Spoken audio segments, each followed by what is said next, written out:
Dining table తీసుకుందాం. No. No. ఎందుకు వద్దన్నావు ఇంతకుముందు నాకు అర్థం కాలే, మళ్ళీ చెప్పు.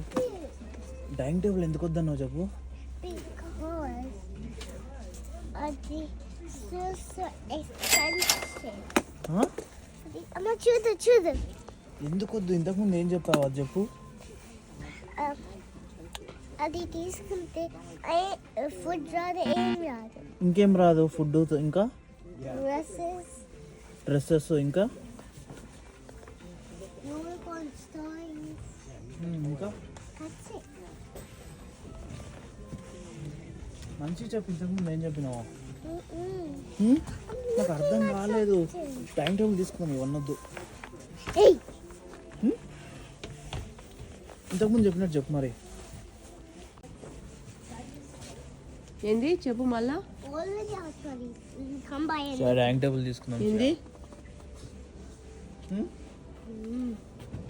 అర్థం కాలేదంటనే. అర్థం కాలేదంటనే. తీసుకుందాం చియా. ఎందుకు వద్దు? ప్రణీత్కి అర్థం కాలేదంట, మళ్ళీ ఎక్స్ప్లెయిన్ చెయ్యి. నువ్వు అది తీసుకుంటే నీకు బొమ్మలు రాదు, నీకు ఫుడ్ రాదు, నీకు క్రాఫ్ట్స్ రాదు, నీకు టాయ్స్ రాదు, ఏం రావద్దు, నీకు బుక్స్ రావద్దు. ఎందుకు రావు? బికాజ్ అది 200. టేబుల్ 200 ఏంటిది? అవునా? అవి తీసుకుంటే ఇవన్నీ ఉండవా మనకి? కట్ అయిపోతాయా ఇవన్నీ? మళ్ళీ రిటర్న్ ఇస్తే వాళ్ళు చెప్తాను, నువ్వు you have to keep it.